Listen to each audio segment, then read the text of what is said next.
Yan, magandang araw mga kabunyog, mga kababayan. Kulex Soliman ang malupit sa katotohanan. Live tayo mga kabunyog, no? Ah, lalo pong nababaon itong si Sara Duterte dito sa kanyang salin. Ang tindi po kasi nung mga depensa ng kanyang mga tagapagtanggol, ano. Talagang natawa po tayo dito sa katwiran po ni Attorney Michael Powa. Si Attorney Michael Powa na sinasabi, yung buhok kasi ni Powa ganun no. Sabi parang Dracula, no. Anyway, hindi buhok ni Powa ang nakakatawa, no. Yung kanyang katwiran po dito sa Statement of Asset, Liabilities, and Net Worth po ni Sara Duterte. Ngayon pong salin, ayon sa batas ay dapat pong isubmit sa gobyerno.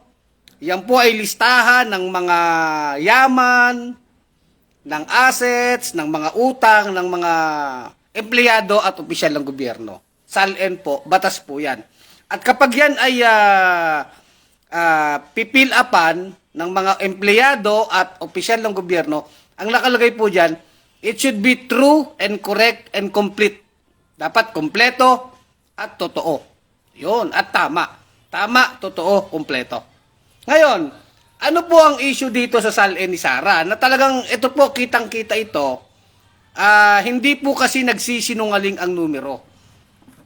Ito po'y dokumento, hindi nagsisinungaling ang numero. Hindi rin ito kwentong maleta o kwentong barbero. Walang kwento dito. Ang nagsasalita dito ay dokumento, yung mismong numero po ng kanyang salin at ng kanyang bank account. Ngayon, doon po sa kanyang salin kasi from 2019 to 2024, ay wala pong dineklara si Sara Duterte na siya ay may pera sa bangko. Napakahalagang ano po niyan kategorya o item dyan sa salin. Cash in bank or sabihin natin cash on hand or cash in bank. Wala po, zero ang dineklara niya. Ngayon, dahil nabulgar na nga po yung mga bank account ni Sara, tingin ko hindi naman dinedeny ni Sara yung mga bank account na yan dahil hindi naman niya sinasabing, ay, peke yung sinabi ng Anti-Money Laundering Council. Wala pong ganun So, hindi dinedeny na talagang may bank account siya at hindi naman talaga kayang i-denayan. Powa kang ina mo, sabi ni Jet Arcega. Nako, mainit ka agad kabunyog Jet, no? Didi shit salot, sabi ni Jet, no? Cynthia Manalo, magandang gabi po, Sir Kulek, salamat. Cynthia Manalo, Ma'am Cynthia Manalo po, no? Elmer Pobel Pobre nanonood sa atin. Salamat sa mga nanonood at i-share nyo. Ngayon, ang pag-usapan natin dito mga kabunyog, itong bank account ni Sara na hindi nga po inilagay sa salin. Ang una kasing tanong dito, bago po yung katwiran ni Powa tsaka nila Torion, bago yon. Ang unang tanong kasi dito, yung bang mga bank account na sinabmit po ng Anti-Money Laundering Council ay totoo. So, ang sagot po doon, yes, totoo yun. Kasi, unang-una, ang mga bank account, hindi mo pwedeng pekein yan. Kung yan ay bank account, bank record yan, anytime pwedeng kumuha sa bangko. At alam natin, ang Anti-Money Laundering Council, meron yan talagang kakayahan na kumuha po, mag-plug down ng mga bank account na sa tingin nila, suspicious.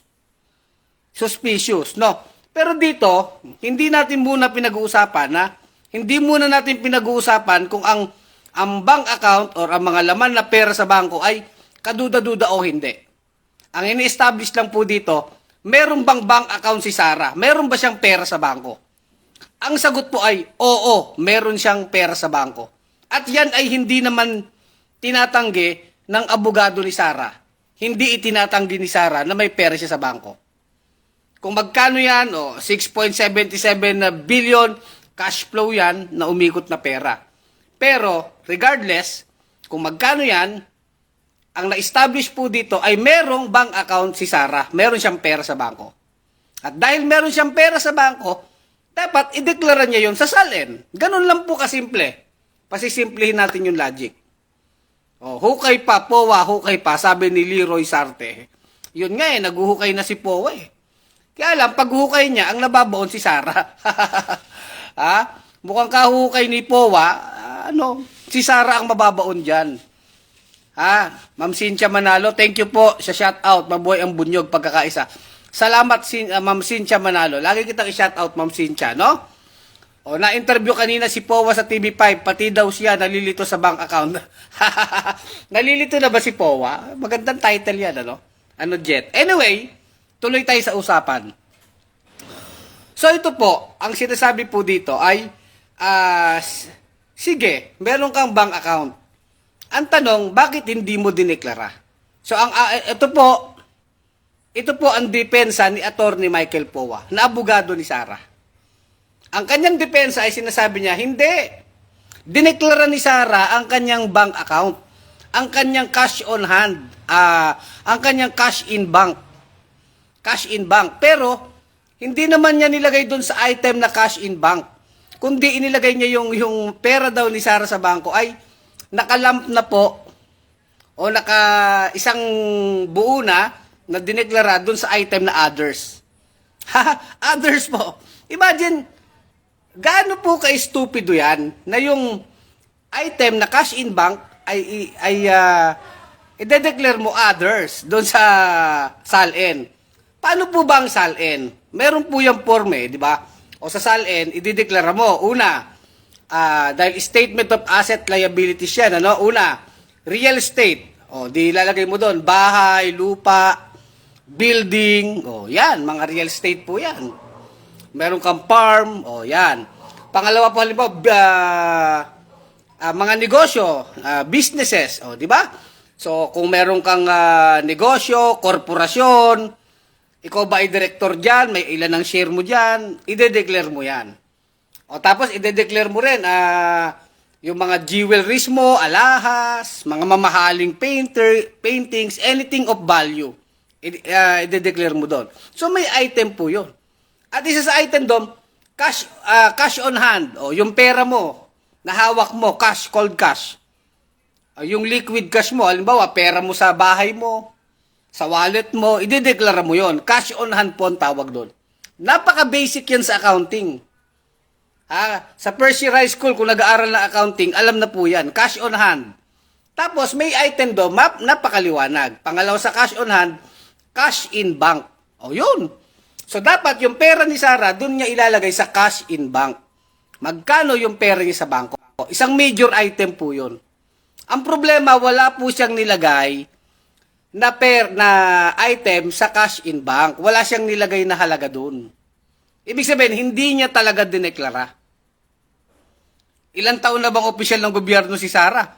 Nag-vice mayor siya, nag-mayor siya, di ba?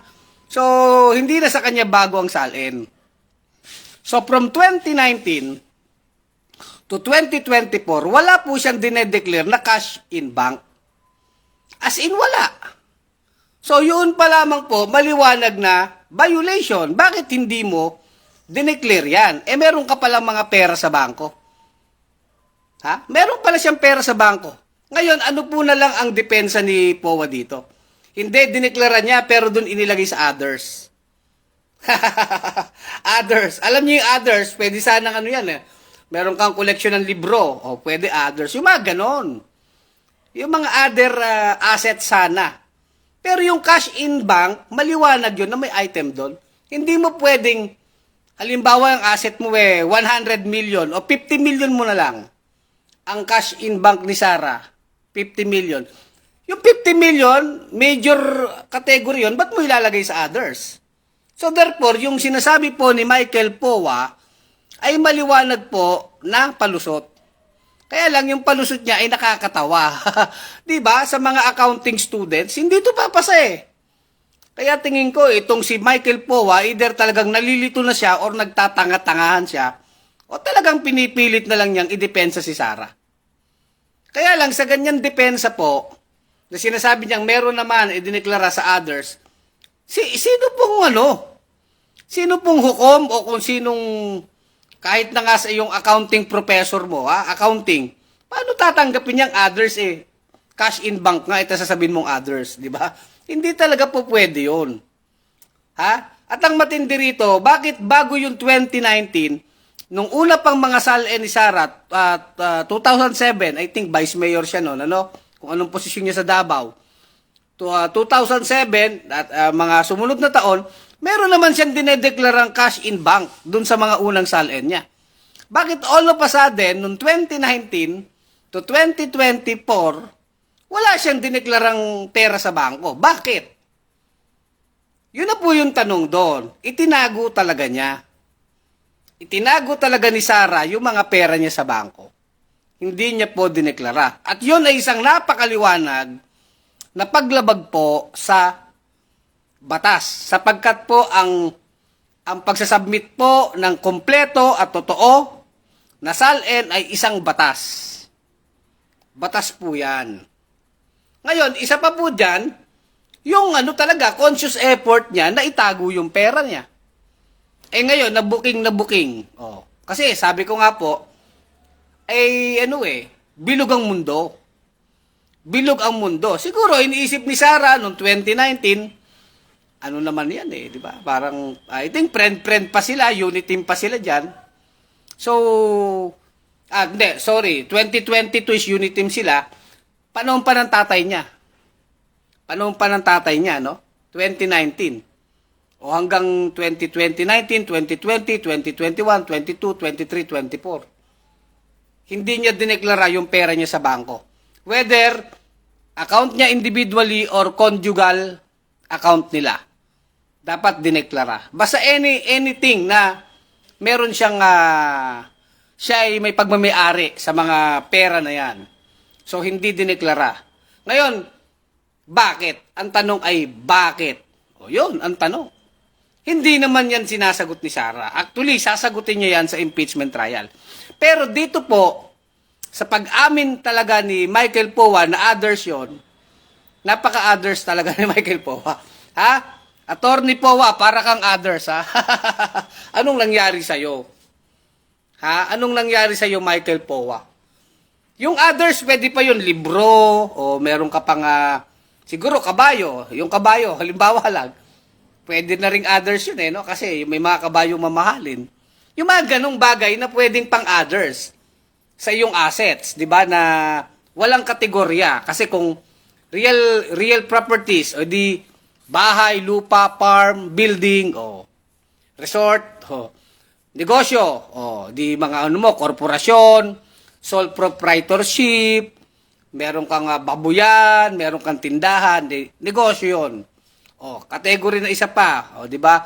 Cash on hand, o di yung pera mo. Cash in bank, magkano pera mo sa bangko? Tapos others, o di ba? Others. O di yung siguro mga collection mo, mga mamahaling damit or meron kang mga mahalagang collection of value. Pwede naman yun. Pwedeng others yun. Libro. Kabayo. Kabayo kasi naisip ko di ba? Marami pa na po pwede sa others. Pero hindi pwedeng others ang cash in bank. Kaya Attorney Michael Powa, sa ginawa mong depensa kay Sara, ay lalong mababaon ang kliyente mo. Lalo pong nababaon na si Sara. Kumbaga nakabaon na nga Doon pa lang po sa nakita po ng mga tao na ang cash flow ng kanyang mga bank account ay 6.77 billion. Sa totoo lang, maraming mga supporter po ng mga Duterte ni Sara. Biglang nabago talaga ang isip, nabalog talaga, nauntog talaga. Ganun pala katindi itong si Sara. Ang umiikot na kwarta sa kanila ay bilyon. Sipin mo yan. O, yan din po yung sinasabi ni Atty. Torion. Ito'y abogado din ni Kibuloy Anong sabi ni Torion? Yun naman ikang 6.77 billion ay cash flow yon. In and out yon. Kaya pwedeng hindi ganun kalaki. O granting na hindi ganun yung buong halaga na 6.77 billion. Kasi ano nga yun? In and out. Cash flow. Pero ang laki nun Napakalaki nun. Ano bang negosyo ni Sara? Ano bang pinagkakakitaan niya? Nag-abogado ba yan? May kliyente ba yan? Ano, di ba? Huwag tayong naglolokohan dito. Diba? Ano yun? Diba? Na may na 50 saan galing? Yung pinapaikot na kwarta ng mag-asawang yan. Di ba? Oh. Yun na naman, yung sinabi ni Torion, lalo na namang nabaon si Sara. Di ba? Lalong nabaon si Sara. Kasi hindi all the time maluluko nila ang mga Pilipino. Kahit yung mga supporters ng mga Duterte, may mga nag-iisip na rin dyan. In fact, maraming nagme-message sa akin sa mga comment section.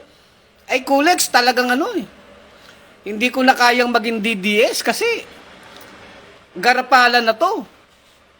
Garapalan na tong mga panluloko ni Sara Duterte na sinasabi sila yung mga simpleng tao.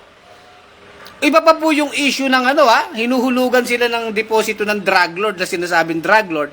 Si Sammy Uy, iba pa yun. So, ang daming mga issue dito na hindi madedenay dahil sa bank account na yan. Wahab Saripada Ampuan. O, di ba, Wahab? Kahit magalit ka dyan sa comment section. Puro ko utot. Anong utot? Di ba? Kahit magalit kayo mga DDS, yung ibang mga DDS dito. Yan ay katotohanan Bank account yan Pera pa din yun. Lokohin nyo sarili nyo mga DD-shits. Mga tanga lang at DDS maniniwala sa inyo. Uto-uto, sabi ni Jet. Malaki bayad sa mga yan, sabi ni Kabunyog, Danny Carino. Totoo yan, Sir Danny, no? Paldo. Sabi, siguro pumapaldo tong si Michael Powa. Siyempre, pagtanggol mo ba naman si Sara? Ang hirap ipagtanggol niyan. Parang si rin yan Sir Danny. Si Attorney Koopman. O, di ba? Pumapaldo si Koopman. Ang hirap ipagtanggol ni Duterte sa ICC. In the same way, ganito po. No? O, sabi ni May Salaya, sa kalimit lang ng bank sa isang araw ay 500K. Still millions, walang supporting docs. Kaya nga, di ba? So, yung argumento ni Michael Powa na dineklara ang cash in bank pero others, ay po yan, alam nyo yung kung ikaw ay isang accounting professor at pinatatayo mo yung estudyante mo tungkol sa mga basic accounting, debit credit lang yan di ba? Saan mo ikakategory yung cash in hand, cash in bank? Pag sinabi ng estudyante mo, sa others, di ba? Kumbaga, kung ikaw ang professor, kung uso pa yung babatuin mo ng chalk o eraser, babatuin mo Walang yaka. Di ba? Kumbaga, ibabagsak mo yung estudyante na yan. Isipin mo yung cash in bank gagawin mong others. Kung ikaw ang professor sa accounting, di ba? O di, dapat yan. Cash in bank talaga yan. Ang others is yung others. Other items that are not included on the major categories. O, di ba? Yung mga items na hindi kasama sa mga major categories kagaya ng real estate, businesses, di ba? Mga ganon, cash on hand, and other categories pa. Kaya may others. Kasi pwede nga naman, ay may mga bagay with value na may halaga na wala dun sa category na yun. Pero cash in hand ay may maliwanag na category or item sa SALN. Kaya itong si Michael Powa ay talagang, kung di man siya nagpapatawa, ano ba si Michael Powa? Nakakaawa o nakakatawa? Siyempre, nga yan, paldo, tama ka Sir Danny, gagawin nila yan kasi kailangan nila ipagtanggol si Sara. Kaya lang, ang hirap ipagtanggol. Baon na baon po dito, tingin ko po, ang political base ni Sara na uga. Uga talaga. Salamat Ma'am Nancy Enong sa yung 100 stars. Maraming salamat Ma'am Nancy, no? Ibig sabihin, yung kanyang political base, dami pong lalaglag na, nabawas. O, cash in bank is cash. Nasa bank lang, pero cash pa din. Sus. Tama ka dyan, Kabunyog Jet Arcega. Kulang talaga ang SALN ni BP kasi hindi daw nagbayad si Luistro. Anong kinalaman ni Luistro, ha? Di ba? Paul PRSBSC, no? Wag nyo nang idamay dito si Luistro. Kung nagagalit kayo ng mga DDS kay Luistro, di nagagalit kayo. Ang pinag-uusapan dito, SALN ni Sara. At ito, matuto kayong tumanggap ng katotohanan. Kaya ang tanong naman dyan, bakit nga ba itinago ang pera sa bangko? Bakit, ang laging tanong natin, mga kababayan, ano man ang kulay nyo sa politika, ay ito, bakit itinago ang pera sa bangko? Bakit hindi dineklara? Ano bang masama? Pagpalagay na, sabi nga nila, 6.77 billion cash inflow naman yan Cash flow naman yan, in and out. Okay, granting.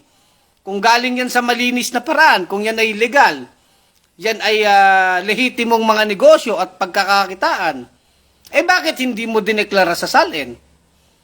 Kung halimbawa may 50 million ka ngayong araw na to na ginawa mo ang SALN na yan, o 100 million pa yan, o kung magkano yan, eh kung yan naman ay malinis, eh ba't hindi mo inilagay doon? Ano bang doon? Anong problema? Dapat nga ilagay mo. Malinis naman yun eh. Kung may negosyo ka, sinasabi mong may malinis kang pinagkakitaan, legal, wala ka namang corrupt, sabi mo, bakit hindi mo nilagay? At bakit 2019, 2020, 21, 2022, 2023, 2024, 6 na taon, hindi ka naglalagay ng cash in bank doon. Bakit? Kung legal ang pera mo, anong ikinatatakot mo?